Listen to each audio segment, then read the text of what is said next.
Bonjour les amis, vous êtes bien sur Planète Gaïa TV et nous sommes dans l'émission Découverte. Troisième volet avec notre ami Alain qui va aujourd'hui nous parler de l'Afrique. Alors bon, je fais un tout petit résumé. Vous avez vu les deux premières vidéos. La première c'est sur le parcours d'Alain qui était éducateur, qui s'occupait d'enfants et qui a en même temps découvert l'énergétique. Et le chamanisme et le druidisme, enfin tout ça quoi. La deuxième vidéo, on vous a parlé de son voyage en Amazonie et aujourd'hui nous allons aborder l'Afrique. Alain, merci d'être avec nous encore une fois. Avec plaisir. Et je te laisse la parole. Ok, eh bien merci Gérard, je prends effectivement la parole une nouvelle fois sur Planète Gaïa TV. Et effectivement, bien aujourd'hui, je vais vous emmener en Afrique. Ah. Et la dernière fois, on était donc en Équateur, à la frontière du Pérou. Et bien, cette fois-ci, je vais vous emmener aussi sur l'Équateur, chose d'ailleurs que je n'ai pas encore compris. Mais c'est le Gabon, car effectivement, il se trouve effectivement sur l'Équateur. Alors, encore une fois, si j'ai été là-bas, ce n'est pas parce que j'ai voulu aller voyager et visiter le Gabon, c'est qu'on m'y a emmené. Toujours dans le même principe, on m'y a emmené qui, je vais dire l'invisible, c'est une explication la plus simple que l'on peut donner. Alors comment ça s'est passé? Donc j'avais mon parcours, voilà, ma vie, et puis il s'est passé quelque chose qui sortait de l'ordinaire. Un jour, je me promenais dans la rue.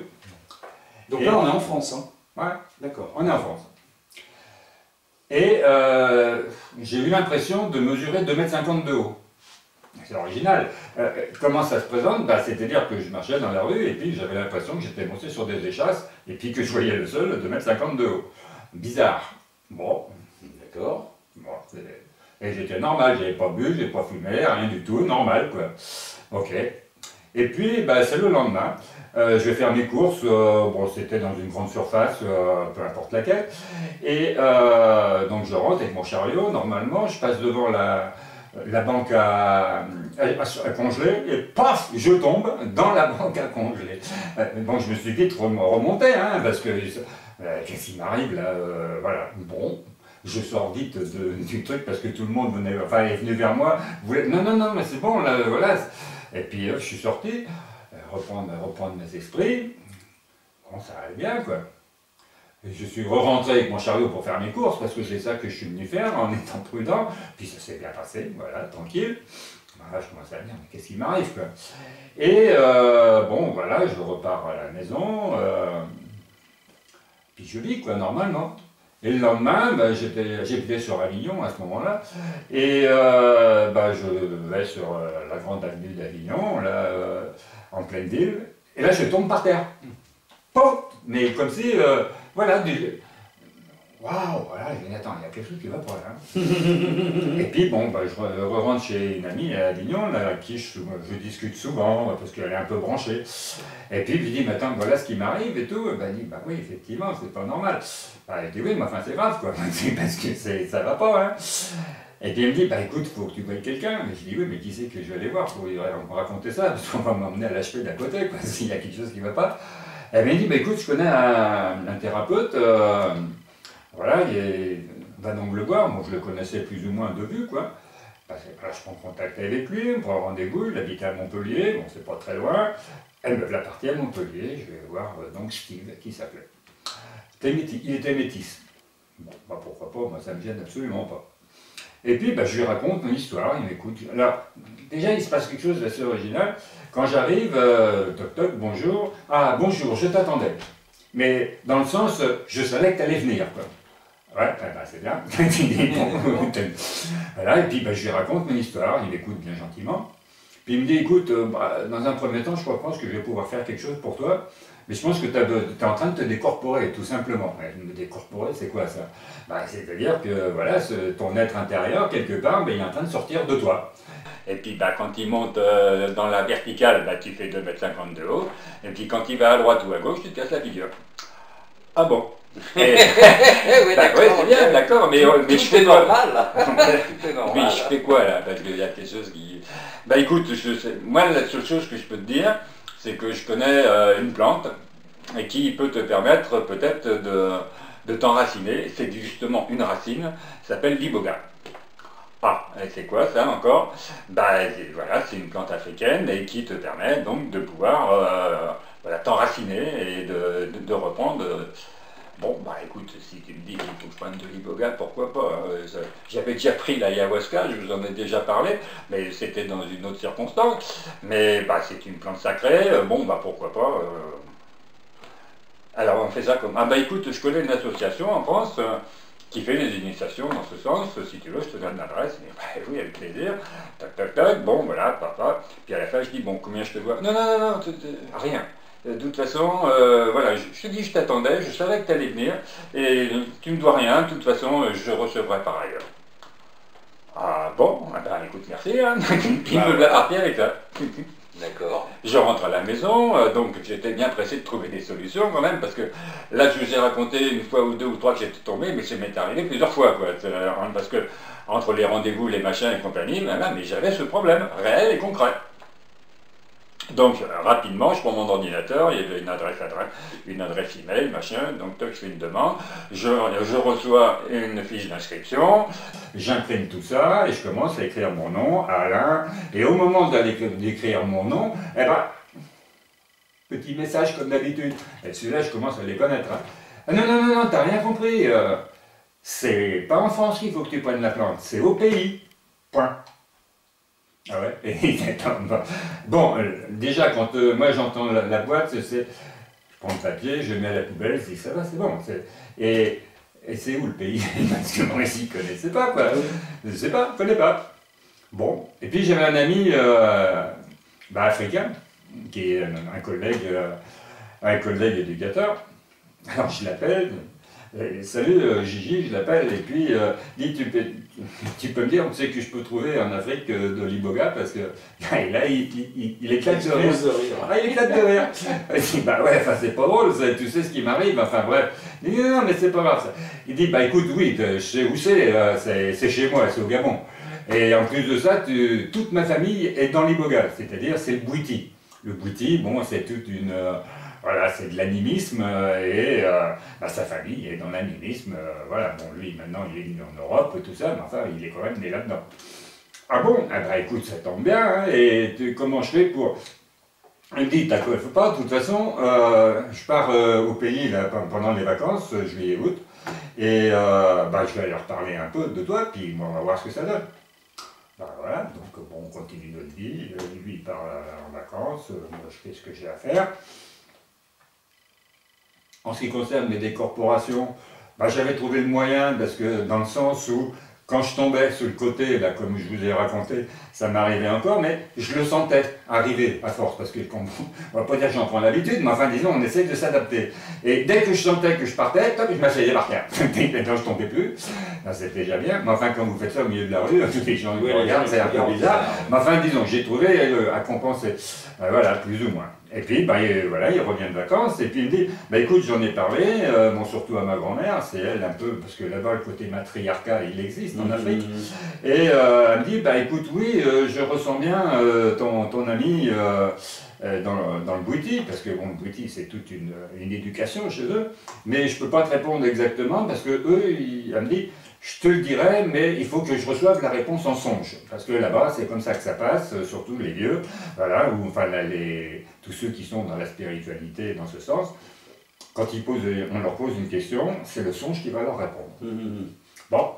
Et puis, une quinzaine de jours après, moi j'avais repris mon activité, lui aussi. Enfin, il me dit, tiens, écoute Alain, j'ai eu ma grand-mère au téléphone, il n'y a pas de problème. Elle t'a vu effectivement dans le bouiti, mais alors c'est pas chez nous. Ah bon?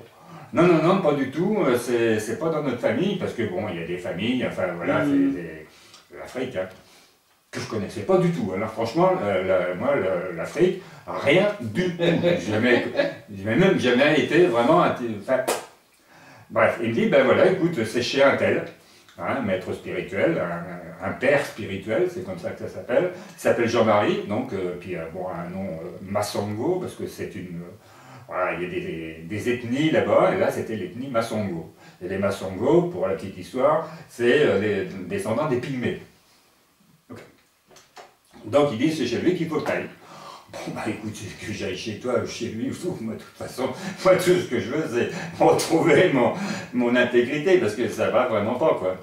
Donc voilà, j'appelle, j'avais un numéro de téléphone, j'appelle Jean-Marie, moi je veux faire une initiation, alors lui il n'y a pas de problème, ouais, quand tu veux, tac, tac, et puis voilà, on prend la décision qu'au mois d'octobre, le 15 octobre, voilà, il m'attend là-bas à Libreville.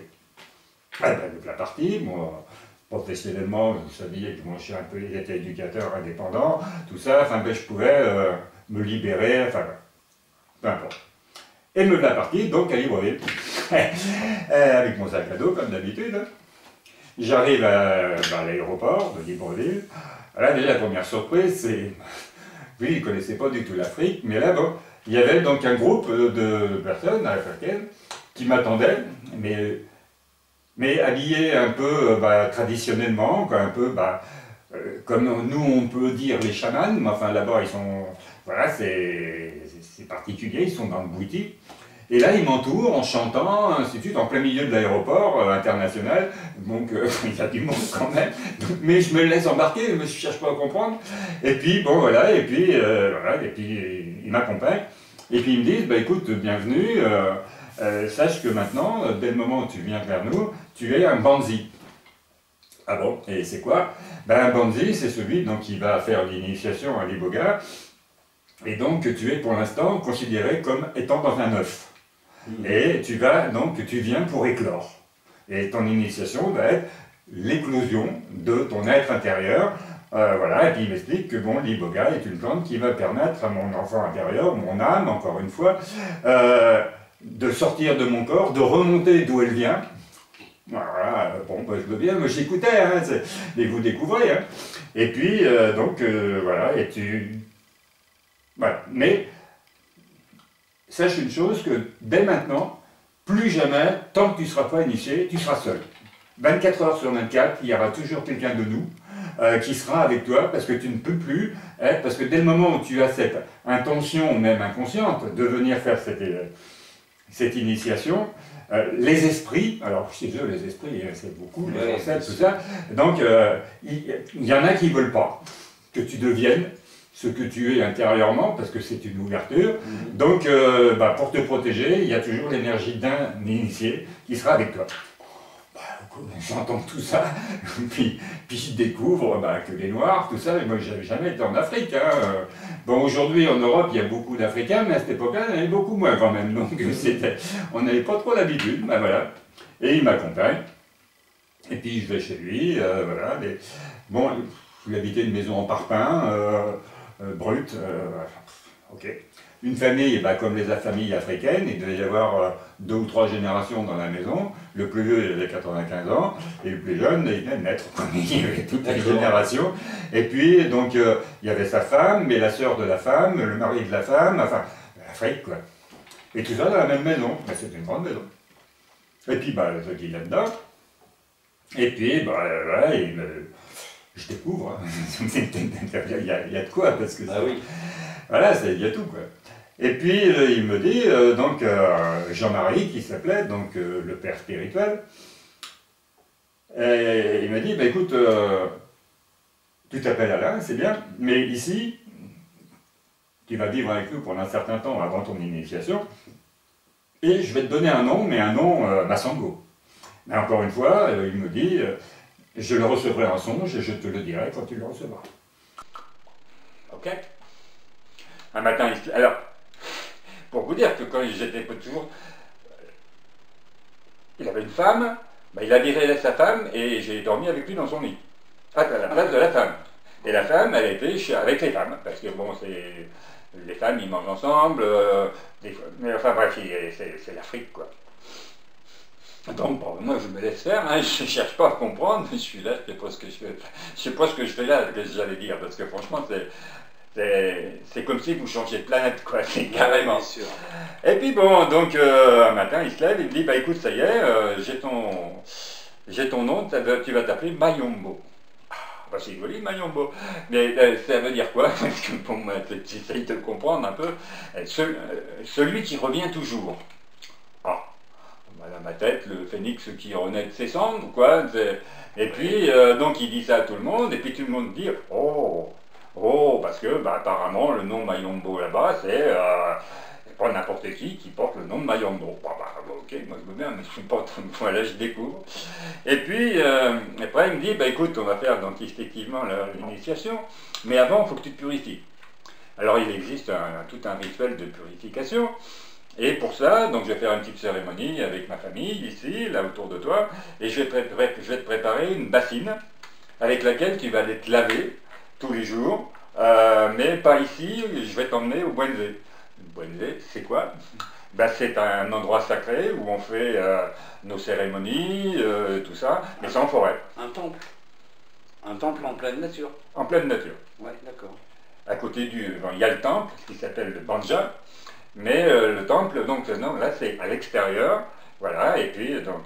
Oui, comme chez nous, les druides, le Néméton, le Bosquet, ouais, en pleine le forêt, cercle... oui, ouais, d'accord. Donc, bon, bah, moi il veut bien tout, hein, je me laissais porter. Et puis, donc il m'accompagne, alors on fait cette cérémonie donc, de préparation de la bassine, alors une grande bassine en émail blanche, là, toute classique, quoi. Et puis dedans, bah, il met de l'eau, il met... Alors, il y a sa grande fille, bah, qui a 40 ans, hein, et qui arrive, bonne maman, là, mais ouais, génial. Elle s'appelait Jeanne d'Arc. Ah bah, Parce que là-bas, ils ont des mémoires françaises quand même, et puis les Français très intelligents, ils donnaient des noms aux gens. Et là, tu sais, on lui a donné Jeanne d'Arc. Alors c'est original quand même parce que je suis né à Orléans le 8 mai, Jeanne d'Arc, encore une fois, c'était pas par hasard, quoi. Bon, enfin bref, elle s'appelait Jeanne d'Arc. Et puis donc elle avait été en forêt, et elle arrivait, mais un peu d'une manière cérémoniale, avec, voilà, elle s'était habillée avec les pagnes qu'il fallait, enfin tout machin, et puis elle avait une grande corbeille avec plein de plantes à l'intérieur, tout. Voilà, c'était l'offrande de la forêt qui venait pour... Déjà, on commençait à sentir ce rituel, même si on était dans une maison en parpaing. Ouais. Et puis le père, bon, il avait pris... il avait un rond blanc au niveau du troisième œil avec du kaolin blanc. Ses enfants, c'était pareil. Bon, c'est ça, mais c'est la purification. Enfin, bref, c'était... Il y avait vraiment un rituel qui commençait à se faire. Moi, je découvrais tout ça, quoi. Et puis, donc, il fait son mélange, son truc et compagnie, et puis il dit, on va laisser macérer pendant 24-48 heures, et puis, bah voilà, après, on va emmener ça au Bwenze, et tu te laveras avec 3 fois par jour, et en ablution. Donc, tu te dénuderas dans la forêt, et surtout, tu t'essuieras pas. Mais comme bon, bah, il fait chaud là-bas, hein, c'est l'équateur, tu te laisseras sécher, voilà, dans ce Bwenze qui est... bah, c'est un lieu sacré avec tous les ancêtres, tout ça, enfin ouais, tout ça dans le milieu, quoi, et la purification se fera. Bon, bah, on y va, quoi. Et puis, bah, il m'emmène un jour, effectivement, au Bwenze. Waouh. Alors déjà, il faut grimper un chemin, on ne peut pas y aller en voiture, et voilà, ça grimpe bien, parce que le village, il est sur un promontoire, et tout autour, il y a de l'eau. Mais il y a de l'eau en 3 quarts, parce que le dernier quart, c'est la forêt. Donc c'est quand même un milieu, puis alors la forêt gabonaise, nous on a des grandes forêts, mais enfin là-bas c'est des arbres, enfin il y a une énergie, il y a une chaleur, il y a une humidité, enfin il y a tout ce que vous voulez. Et donc on va donc au Bwenze. Donc là, c'est un endroit où on voit bien qu'ils font des cérémonies, des rencontres, parce qu'il y a des bancs, mais c'est une planche sur des troncs d'arbres, quoi. Enfin, voilà. Et puis derrière, bah, il y avait un endroit qui était préparé pour moi. Donc là, bah, il y avait donc, la bassine, et puis là-bas, il y a des fruits, je ne me rappelle plus du nom de l'arbre, mais il fait des gousses très très larges, qui sont au moins larges comme ça, très longues, où il y a des graines à l'intérieur. Et puis donc ils étaient disposés devant, enfin voilà, et on met ses pieds dessus, pour mettre les pieds dans la terre, et puis on se dénude, tout ça, et puis voilà, et donc on fait ces ablutions. Et il dit, bah, il faut que tu viennes 3 fois par jour ici, pour voilà, pour faire ce que... D'accord. Ok. Et à partir de là, donc j'y vais. Et là, il me dit, mais bon, voilà, mais il faut toujours que je sois accompagné. Hein. Je ne peux pas rester tout seul, c'est pas possible. Bon. Donc, il y avait son fils, s'appelait Alain d'ailleurs, encore une fois, mais son nom de Bouiti, c'était Moukoumi. Donc, Moukoumi, il était un peu avec moi. Et puis, là-bas, il y a un rituel aussi qui est, on a désigné un enfant, il avait 10 ans à l'époque, il s'appelait Kombe. Kombe, en Masongo, c'est la lune. Bon, et donc Kombe, mais c'était un petit jumeau. Et c'est pour ça qu'on l'avait choisi, parce que les jumeaux là-bas, c'est des êtres un peu particuliers, donc, et ils ont la purification naturelle, et donc le fait qu'ils m'aiment accompagné. Et c'était, on va dire, un peu mon boy, mais un boy qui était souriant, parce que c'était tellement heureux d'avoir été choisi pour accompagner le bandit. Voilà, ça y est, je commence déjà à avoir l'émotion qui remonte, parce qu'il faut le vivre, hein, c'est moi qui veux le vivre. Et donc, à un moment donné, Moukoumi pouvait partir, parce qu'il y avait Kombe qui m'accompagnait. Alors donc, bah voilà, moi je me dédunais, machin, compagnie, je faisais mes ablutions, et puis après, bah, je m'allongeais sur les planches, là, bah, au milieu de ces arbres qui font 20 mètres de haut, enfin, c'est des trucs, c'est une ambiance, avec le bruit des oiseaux, le machin, enfin tout, c'est, voilà, c'est vraiment la brousse. Et là, il a commencé à se passer des choses. Et c'est qu'à chaque, alors 3 fois par jour, et donc, il a commencé à se passer des choses un peu bizarres. C'est-à-dire que quand je me laissais sécher, comme ça au soleil, j'avais des mémoires qui me remontaient de ma vie, de cette vie-là, là, mais que j'avais vécu auparavant. Entre autres, quelque chose d'un peu particulier que j'ai vécu, là, tenez-vous bien. Quelques années auparavant, comme je faisais des soins, je vous l'ai déjà dit, et j'avais des jeunes, dont un qui me venait de Guyane, mais il était noir. Et bon, voilà, il était costaud celui-là. Bon, enfin bref. Et puis un jour, il me dit, écoute Alain, tu peux me faire ton vaudou? Parce que pour lui, ce que je faisais, c'était du vaudou. Enfin bref, c'était ça. Ouais, voilà. Donc, bon, je dis, ouais, si tu veux, parce que moi, je les forçais jamais, mais s'il me demandait, je disais pas non. Je l'emmène dans mon chalet, il se monte sur la table, et je commence mes énergies, là. Waouh! Tenez-vous bien. Franchement, tenez-vous bien. Lui, il part... comme souvent dans le soin, il s'endort. Et moi, ben, je pars en transe, que j'avais pratiquement jamais vécu. Hein. Et là, oui, c'est fort. Franchement, c'est remémorer des images en couleur et en 3D, comme si j'avais un film devant moi, et on me refait vivre une période karmique, visiblement, où j'avais été négrier. Voilà, d'accord. Et donc, je me retrouvais sur un bateau, où apparemment j'en étais le capitaine ou le chef ou je sais pas quoi, parce que bon, on ne donne pas de détails dans ces moments-là. Et alors, comment vous le sentez? Enfin, vous le vivez, c'est difficile de l'expliquer. Il y avait eu une mutinerie sur ce bateau, et donc qui avait apparemment été circonscrite. Et donc, on avait attrapé l'instigateur, le chef, peu importe. Et on me l'amenait, c'était de sa faute qu'il y avait eu la mutinerie. Et en récolte, tenez-vous bien, en images, et que je l'ai vécu, moi je dégoulinais de transpiration, je pleurais, tout ce que vous voulez, parce que je lui ai arraché le cœur devant tout le monde avec mon poignard. Et franchement, c'est... mais oui. Et j'ai pris ce cœur dégoulinant de ma main en me montrant à tout le monde. Mais avant qu'il perde la vie, parce que effectivement, il m'a regardé avec des yeux injectés de sang, mais je revois encore cette image, et bref. Et j'ai entendu qu'il me disait, de toute façon, on se retrouvera. Waouh. D'accord. Et puis voilà. Et puis ça s'arrête là, et le jeune, il n'a rien vu. Hein. Mais alors moi, qu'est-ce que je fais de tout ça, peu importe. Il s'est passé des choses après, mais je pense que je vais les passer rapidement, parce que c'est pas ça qui est important aujourd'hui. Mais enfin bon, il y a eu des suites.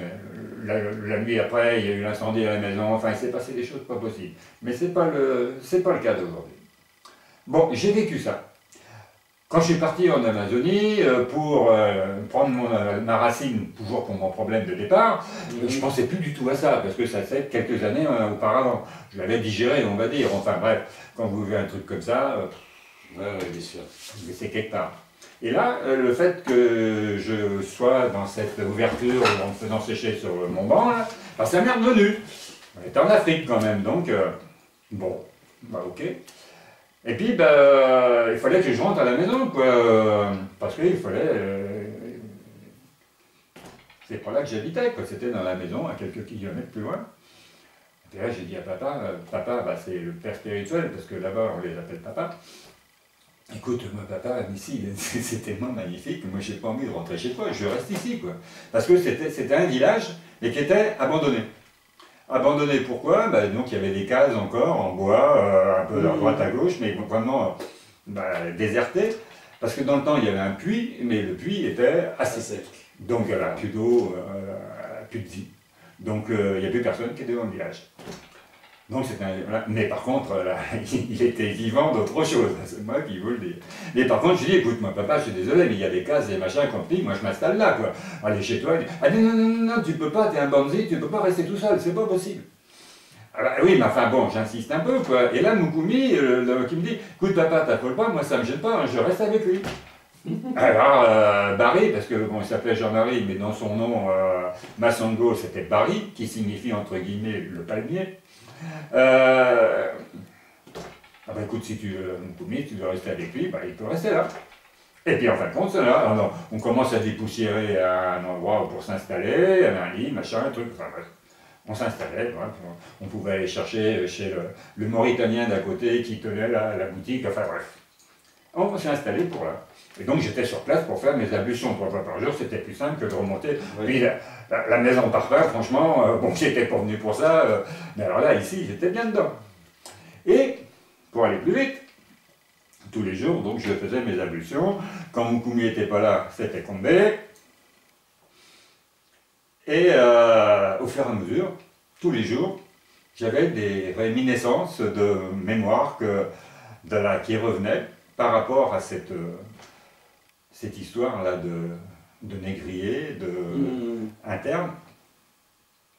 Et j'avais vécu aussi une chose, à un moment donné, dans mon parcours personnel, en Bretagne, parce que je suis quand même, je suis dans les énergies celtes et druidiques, on m'avait emmené à la Chèvre des Druides, c'est du côté de la forêt de Brocéliande, où c'est un lieu où il y a des mégalithes rassemblés, mais qui était dans le temps un hôpital druidique. Et c'est-à-dire que les gens, ils venaient là, donc sous l'égide de druides, qui étaient les médecins de l'époque, et chaque rocher, chaque mégalithe, parce que c'est des trucs énormes, aussi bien droit que couché, enfin bref, différents, étaient placés sur des endroits telluriques, donc de la terre, qui soignaient tel et tel organe. Et c'était ça, donc, leur principe de fonctionnement. Et il y avait une pierre, ils s'appelaient la pierre de naissance. Et cette pierre de naissance, c'était un grand, comme un dolmen, quoi, quelque part, mais bon, qui était quand même assez bas, il n'y avait presque rien en dessous comme support, mais par contre, bon, il fallait grimper pour monter dessus, c'est pas un truc qui doit faire au moins 400 tonnes, quoi, énorme, énorme, vraiment énorme. Et dessus, il y avait une forme humaine qui avait été taillée dans le granit, hein, là-bas, c'est les rochers de granit, à la main de l'homme, je suppose. À cette époque-là, il n'y avait pas la tronçonneuse. Hein. Non, c'est clair. Et puis, le druide qui nous accompagnait, il monte avec moi, il s'installe, il y a de la place, c'était large, et puis il me dit, là, tu te couches sur cet emplacement-là, mais la tête contre le rocher. Il y avait même tout ce qu'il fallait pour l'emplacement, pour poser le front, tout ça, mais le nez, va pouvoir respirer, tout ça, et il dit, tu te laisses aller. Bon, me laisse aller. Et là, on commence à avoir des images qui viennent. Et l'image qui me vient, c'était l'organe féminin avec les deux trompes et les ovaires. Enfin, le dessin de ça. C'est ce que ça m'a causé tout de suite comme ça, mais et le mental n'était plus là. Enfin, c'est vraiment qu'une image. Et d'un seul coup, les deux ovaires se sont noircis, bien net. Voilà, voilà vous le vivez, vous le voyez, c'est tout, c'est un truc simple. Et puis d'un seul coup, il y a un des ovaires qui devient blanc, il reste un noir. Bon, et puis là, le mental, il commence à revenir, et j'allais expliquer dans ma tête ce que je voyais, quoi, à moi-même. Hein. Et là, le druide, il me dit, bah, tu peux te lever, ça y est, t'as fini. Bon, parce que lui, il devait brancher sur moi, mais enfin, bref. Bon, je me lève, un peu, bon, bah, c'est comme si je sortais un peu d'une torpeur, quoi. Et là, le druide me dit, mais est-ce que tu as des frères et sœurs? Bah, j'ai dit, j'ai un frère, ouais, mais bon, il est plus âgé que moi, il avait 50 plus que moi. Elle me dit, mais c'est pas ça que tu viens de voir, je vais t'expliquer ce que tu as vu. Et en fin de compte, il est parti tout de suite pour pas que j'explique moi-même, c'est lui qui m'a expliqué ce que j'allais comprendre. Il m'a dit, tu as vu les deux ovaires de ta mère, et au moment de ta procréation, vous étiez deux, et tu avais un jumeau. Oh, bah, je veux bien, mais c'est vrai que ça correspondait à ce que j'avais vu, quoi. Je pense que je serais arrivé à cette conclusion, mais il ne me l'a pas laissé. Là, ça m'a rappelé quelque chose que j'avais appris dans l'enseignement druidique, c'est ce qu'on appelle la descente dans la matière. C'est-à-dire que vous vivez des choses dans l'invisible, et à un moment donné, donc, extérieurement, il y a quelque chose qui vous en cause et qui prouve que quelque part, tu n'as pas déliré, il s'est bien passé quelque chose. La preuve, parce que bah, lui, c'est lui qui m'a raconté ce que j'avais vu. Donc, j'avais pas besoin, c'était pas mon mental, hein, c'était bien quelque chose. Et ça, la descente dans la matière, je l'ai revécu des fois dans mon parcours, aussi bien là qu'ailleurs, et c'est vraiment quelque chose qui existe bien. C'est une petite apprentissage. Donc, ok, bah, j'ai eu un jumeau. Ça m'a bien causé par rapport à ma vie, machin, avec mon frère, 5 ans d'écart, on n'a pas été élevés ensemble, machin, truc. Et que c'est vrai que m'est revenu la chanson de Maxime Le Forestier, toi, le frère que j'ai jamais eu, que j'ai pu chanter pendant des jours et des jours et des jours. Donc, ça m'a causé, puis c'est tout, on s'arrête là, on a continué à faire voilà, notre stage de géobiologie. C'était des années avant tout ça. Hein. Mais quand j'étais dans mon Rivière d'Afrique, dans mon Bouenzé, tout ça c'est revenu. Le rêve, le machin, ça faisait beaucoup, quoi, petit à petit. Puis il y avait Comblé à côté de moi, ben, c'est un jumeau. Hein, et plein de choses comme ça qui. Un puzzle. Mais un puzzle, quand vous voyez que vous voyez tel machin, tel machin, c'est joli, c'est joli, c'est joli, mais je ne sais pas ce que ça veut dire, comme. Mais au fur et à mesure de ma purification, ben, ce puzzle commençait à prendre forme. Et j'en arrivais à comprendre, à la fin, je te retrouverai. Un jumeau qui est parti. Un jumeau qui est là. Rappelez-vous mon nom, Mayombo, celui qui revient toujours. Enfin, quand vous mélangez tout ça, puis avec l'intuition qui est avec, et puis l'invisible qui vous y aide, ben, en fin de compte, le jumeau et le machin et compagnie, c'était celui qui m'avait retrouvé. D'accord.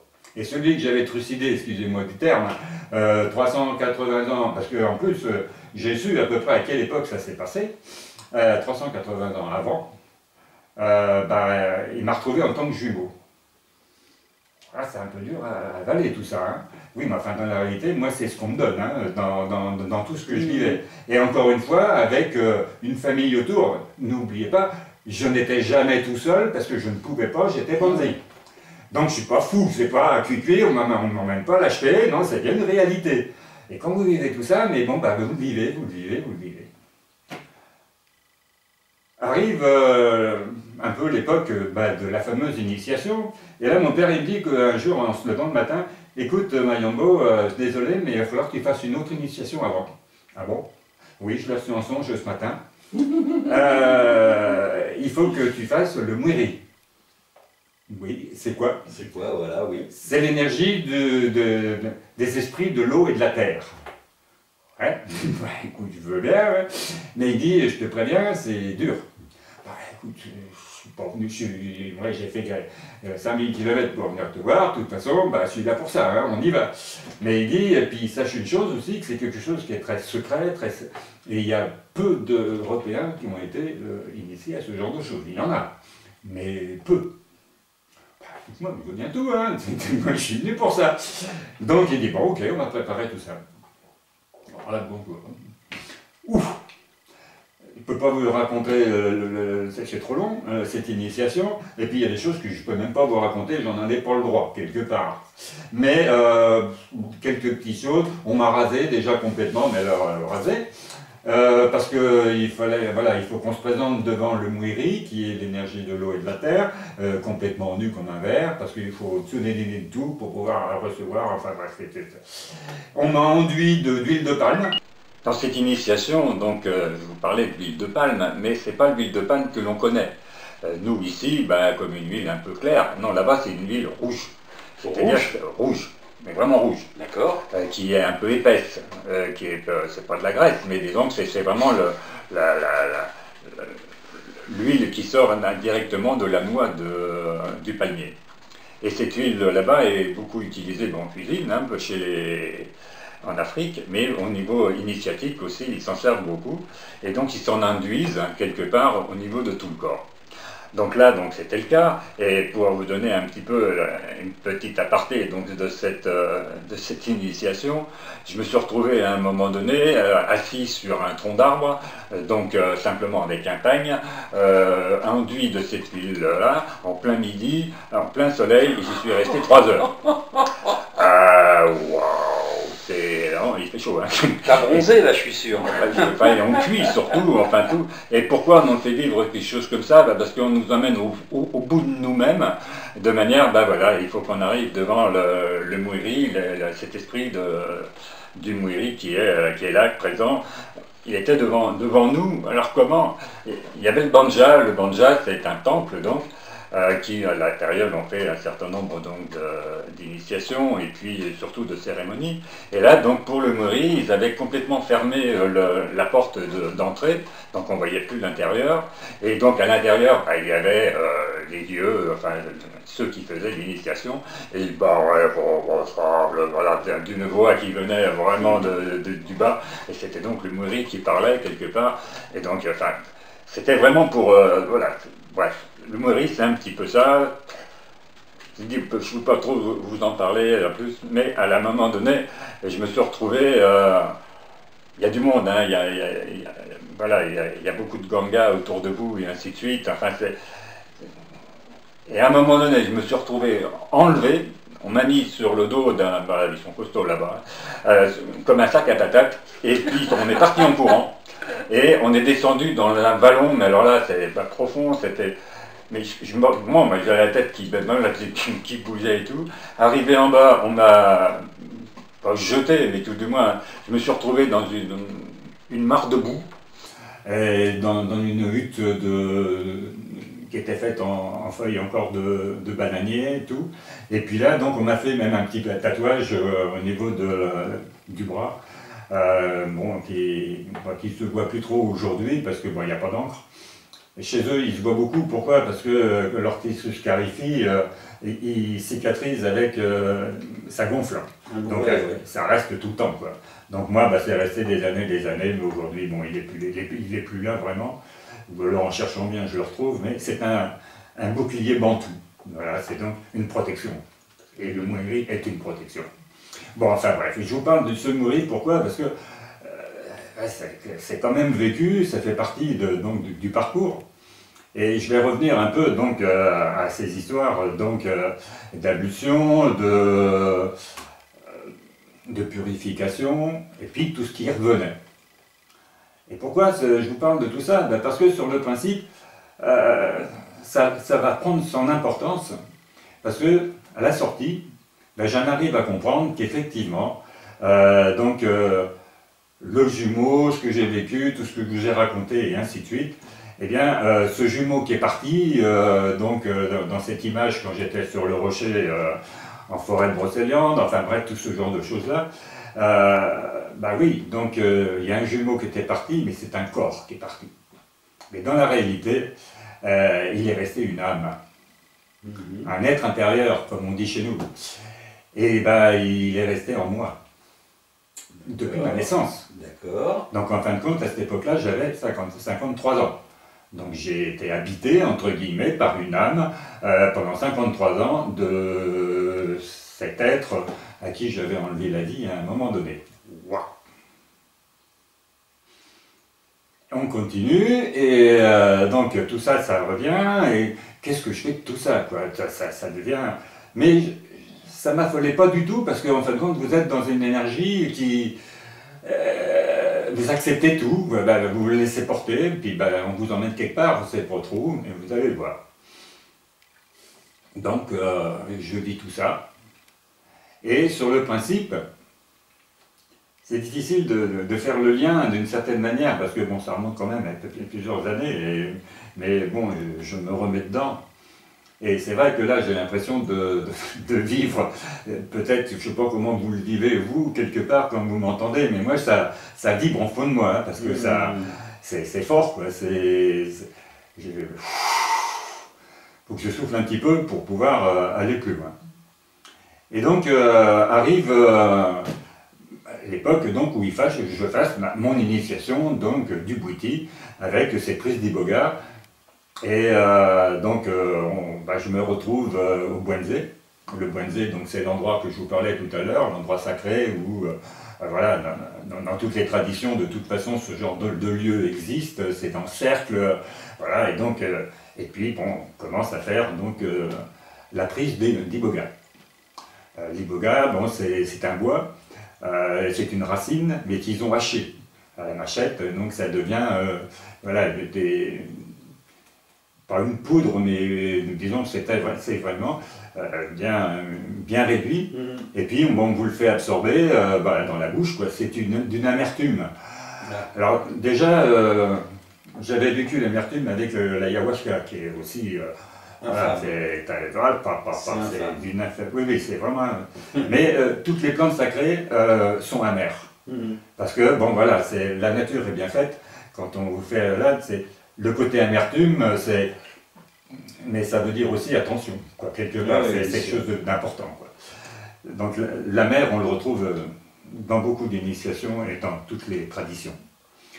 Et donc, bon, au fur et à mesure que je prends cette plante, cette racine, vous sentez un peu que ça travaille en vous, et ainsi de suite. Mais là, les images y arrivent.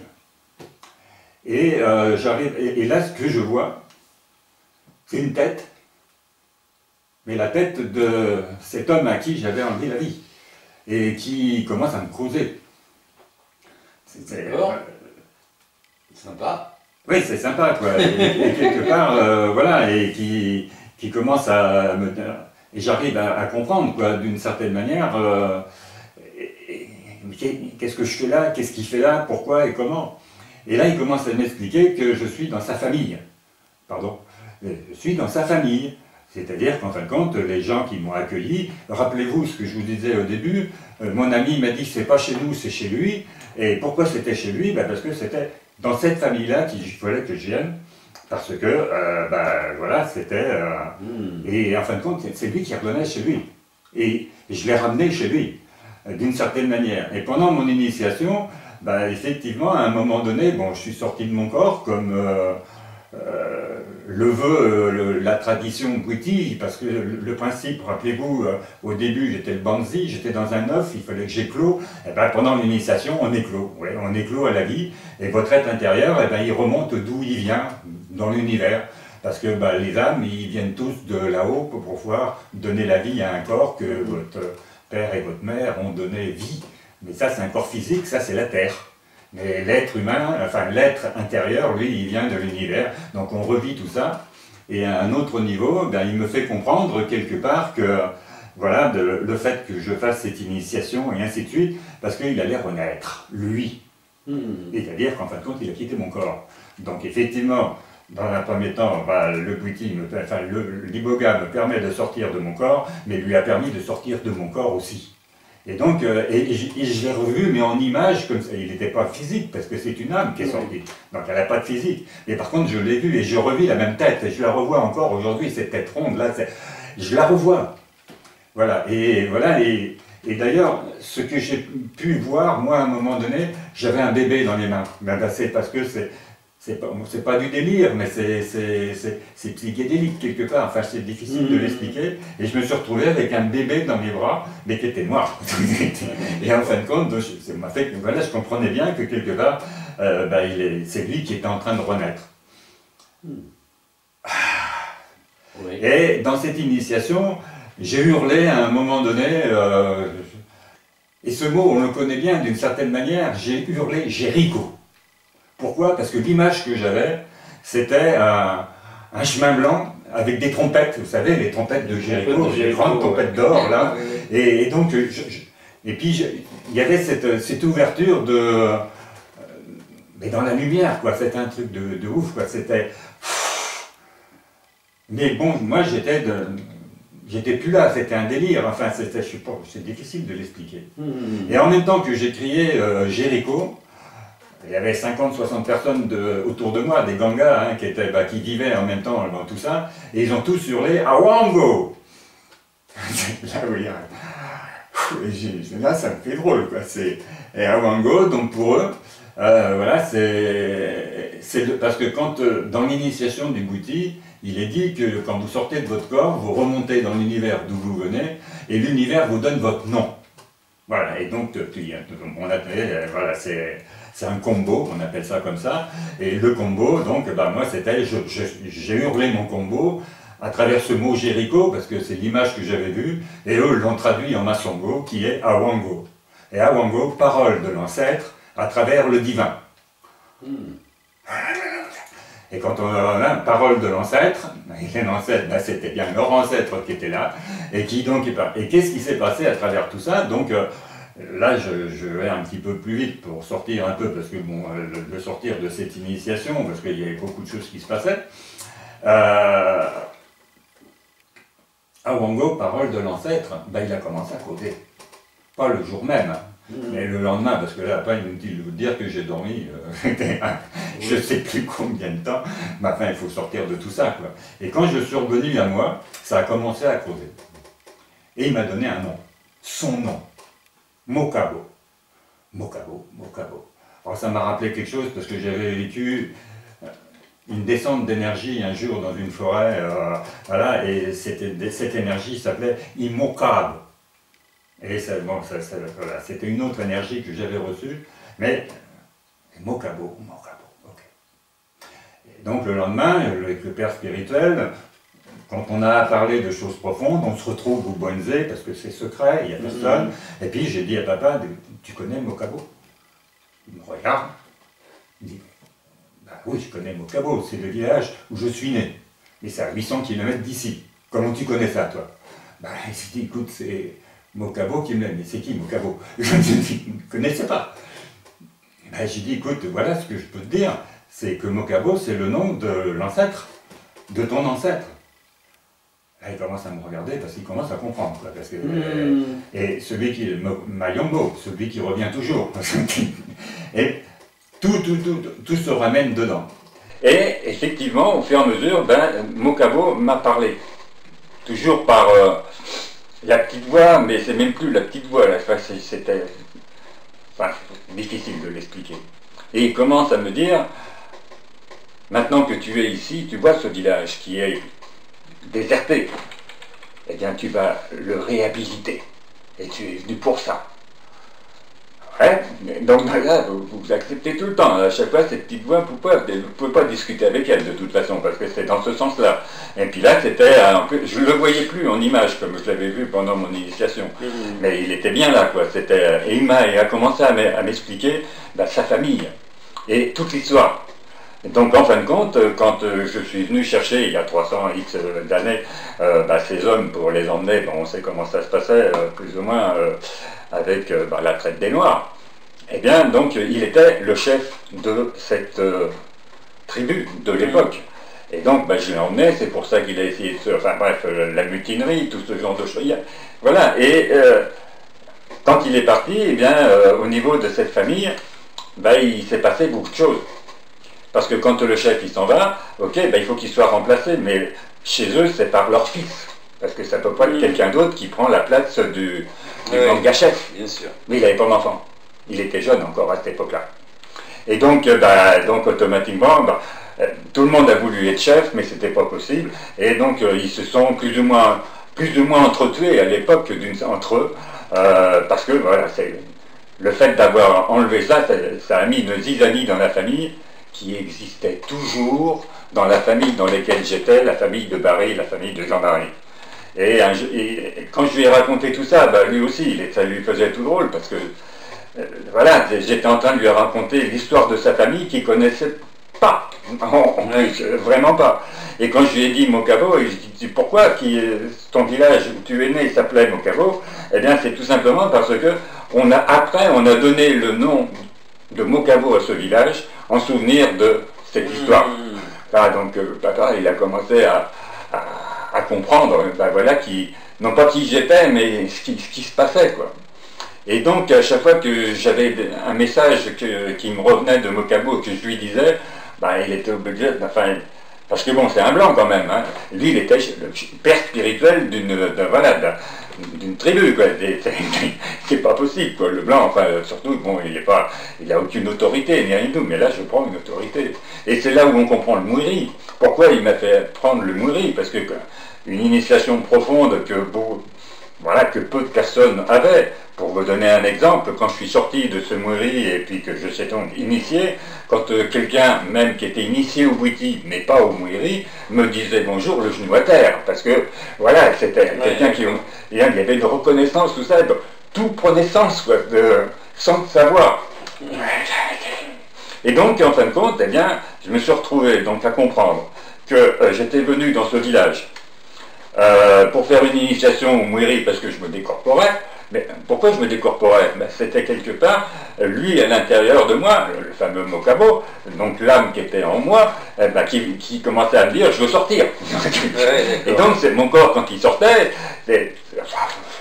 commençait à comprendre un peu, si on peut essayer de comprendre, mais j'essaye de vous l'expliquer comme je peux. Et donc il fallait que je réhabilite ce village. C'est bien gentil, mais avec quoi? À l'époque, entre parenthèses, j'étais au RSA. Et donc, au niveau financier, j'étais... Alors, je te coupe 2 petites secondes. Avant de parler du village, on va un peu rester sur l'initiation.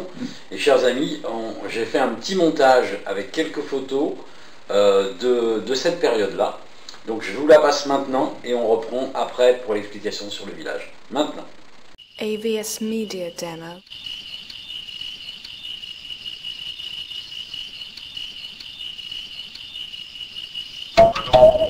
AVS Media Demo.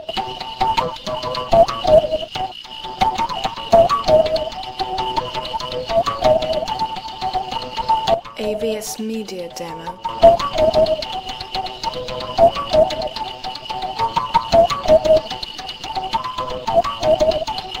AVS Media Demo.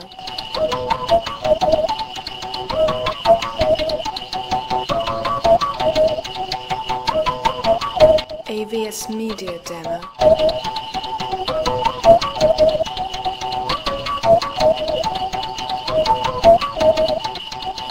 AVS Media Demo.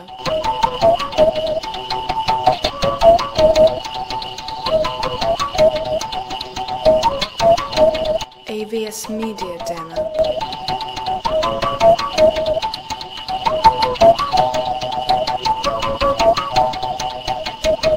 AVS Media Demo.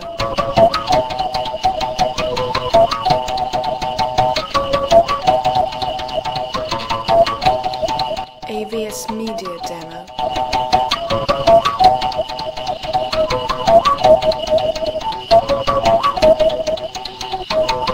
AVS Media Demo.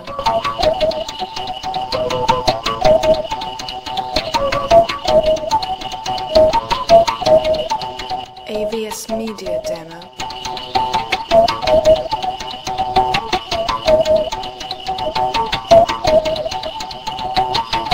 AVS Media Demo.